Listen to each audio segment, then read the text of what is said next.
प्रकृति के रौद्र रूप के बीच उत्तराखंड विधानसभा स्पीकर रितु खंडूड़ी भूषण का प्रचंड आक्रोश देखने को मिला। कोटद्वार विधायक और विधानसभा अध्यक्ष ने खुद अपनी ही सरकार की धज्जियां उड़ाकर रख दी। रितु खंडूड़ी ने खनन के खेल को लेकर भी अपनी ही सरकार की बखिया उधेड़ दी।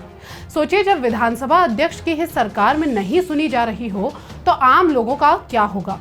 आखिर क्यों विधानसभा स्पीकर का गुस्सा 7वें आसमान पर जा पहुंचा, जिसके बाद वो अधिकारी पर फट पड़ी। हर एक बैठक में, हर एक चिट्ठी में आपको मैंने ये कहा है कि पुलों के लिए आप कुछ व्यवस्था करें। सब आपका कहना यह है कि कोई माणक में नहीं बैठता है। अब क्या माणक में, कौन सी चीज अब माणक में बैठेगी, अब आप मुझे ये बताइए।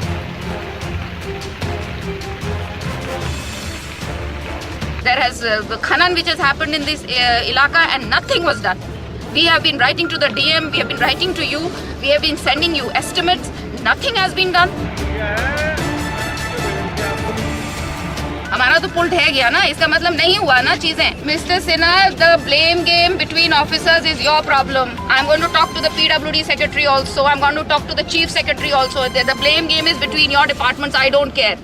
नमस्कार, आपके साथ मैं हूं मनीषा।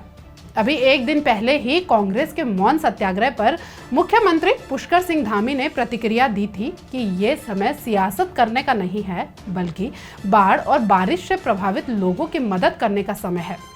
मुख्यमंत्री धामी विपक्ष को जो कहना चाहते थे उन्होंने कह दिया, लेकिन कल जब खुद सत्ताधारी दल बीजेपी की कोटद्वार विधायक और उत्तराखंड विधानसभा के स्पीकर रितु खंडूड़ी भूषण ने सरेआम व्यवस्था को जो आईना दिखाया है, उसने सरकारी व्यवस्था, खासकर नौकरशाही कैसे काम कर रही है उसकी हकीकत बयां कर दी।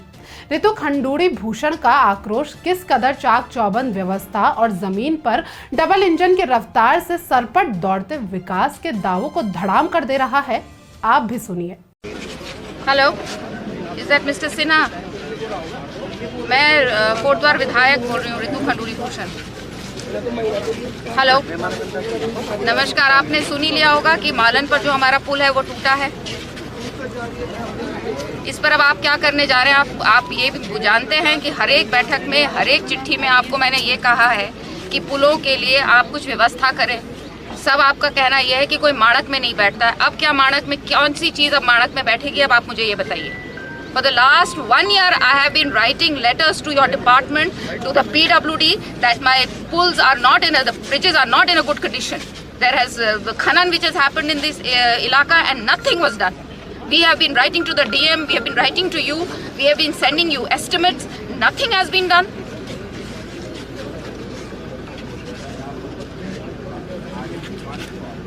साहब, जिस कारण से भी गिरा हो, हम तो दवा आपसे दीवार मांग रहे थे ना।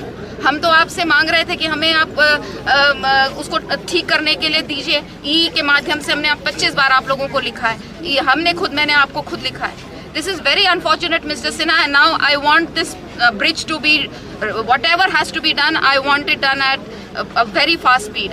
Because this joins Bhabar to Kotdwar. आधी हमारी जो पॉपुलेशन है वो उस तरफ रह गई है। हर सुविधा के लिए उन्हें कोटद्वार आना पड़ता है। And now I don't know what you're going to do, how you're going to do it. आपदा में, भयंकर आपदा में ये चीज़ हुई है, अब आप उसको किस तरह से कर सकते हैं। मैं कल को देहरादून आ रही हूँ, and I want to sit with you with solutions, with immediate solutions. No, whatever it is, Mr. Sinha, I am very disappointed because एक साल से मैं इस पर लगी हुई थी. It is not that we were not telling you, or my EE was not telling you. We were all informing you.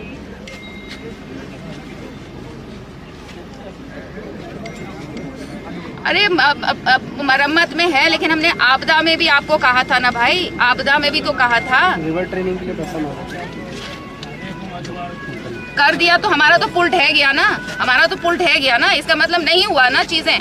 I don't know, see don't Mr. Sinha, the blame game between officers is your problem. I'm going to talk to the PWD secretary also. I'm going to talk to the chief secretary also. The blame game is between your departments. I don't care.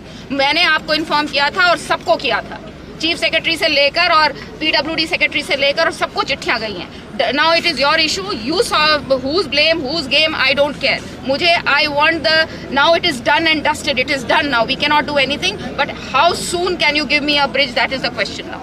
ऋतु खंडूड़ी भूषण ने जिस तरह से आपदा सचिव रंजीत सिन्हा को phone लगाकर खरी खोटी सुनाई है और बकायदा उसका वीडियो भी अपने ट्विटर हैंडल से शेयर किया है, वह ये साबित करता है कि मौजूदा नौकरशाही विपक्षी दल के विधायक तो छोड़िए, सत्ताधारी पार्टी के विधायकों की शिकायतों, सुझावों और मांगों को रद्दी की टोकरी में डालने लायक से ज्यादा कुछ नहीं समझती है। ये पहला मामला नहीं है जब उत्तराखंड में पुल तिनके की तरह पानी की बौछार में ढहे हों।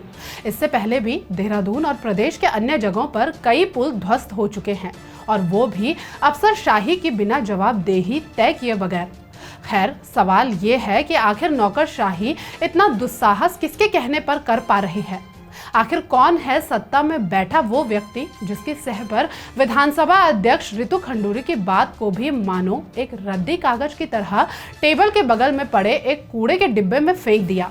जाहिर है, जब विपक्षी विधायकों की ना सुनी जाए तो इसे सहज राजनीतिक नजरिए से देखा जा सकता है, क्योंकि सत्ता को खुश रखना अफसरशाही का प्रथम कर्तव्य जैसा प्रतीत होता है। इसकी बानगी लगभग हर सरकार में देखने को मिलती है, लेकिन जब सत्ता में बैठे विधायक और उस पर हैसियत विधानसभा अध्यक्षा की हो तो एक विधायक का गुस्सा सरेआम फूटना लाजमी है, जो ऋतु खंडूड़ी के शब्दों में आपको साफ सुनाई दे रहा है। अब सवाल ये है कि ये गुस्सा क्या ये इशारा नहीं करता कि अफसरशाही को सह ऊपर से ही मिल रही है? ऊपर यानी सत्ता के शीर्ष पर बैठे नेताओं से। हमारे दर्शक समझदार हैं जो भली भांति समझ सकते हैं कि सत्ता के शीर्ष पर आखिर बैठे कौन है। मतलब साफ है कि जब तक माननीय विधायक धक्के खाकर हार कर बैठ ना जाएं, तब तक उनके काम हो ही नहीं पाएंगे और इस पर विधायक की नाकामी की वजह से जनता उन्हें माफ कर नहीं पाएगी। अब जरा इस टूटे हुए पुल को देखिए, जिसे बारिश की बौछार ने एक झटके में धराशाही कर दिया, और दूसरी तरफ नौकरशाही पर आरोप लगना मानो इन सब के बीच जनता जनार्दन का पूरी तरह से पिस जाना है। ये मामला इसलिए और भी ज्यादा गंभीर हो जाता है कि यहाँ के विधायक ऋतु खंडूड़ी, जो न केवल इस क्षेत्र के विधायक हैं बल्कि विधानसभा की सबसे ऊंची कुर्सी पर बैठी विधानसभा अध्यक्षा भी हैं।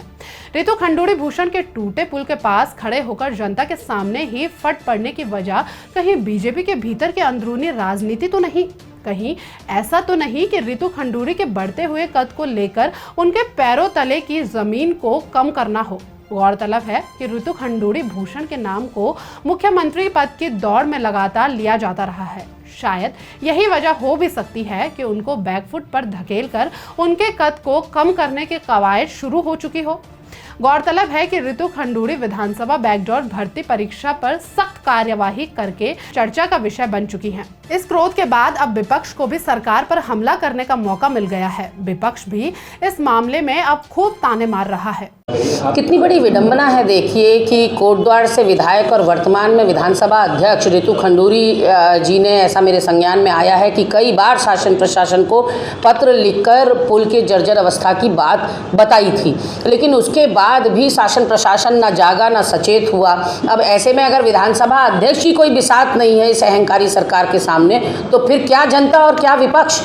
इससे पहले हमने जोशीमठ का भूदसाव देखा है कि बार बार सतर्क किए जाने के बावजूद सरकार नहीं चेती और परिणाम के स्वरूप जो जोशीमठ भुगत रहा है वो हम सबके सामने है। ऐसे में मुझे लगता है कि ऋतु खंडूड़ी जी को भी सरकार से जवाब तलब करना चाहिए। जो गलत है गलत और सही को सही कहने का मादा होना चाहिए। और कहीं ना कहीं इसमें अवैध खनन की बात भी निकल कर आ रही है कि रायपुर के पुलों के साथ जो हुआ कि नींव खोद कर रख दी खनन माफियाओं ने, ऐसे ही हम धामी सरकार को खनन माफियाओं की सरकार थोड़ी कहते हैं। इसके बाद आप सहज कल्पना कर सकते हैं कि हालात किस स्थिति में हैं।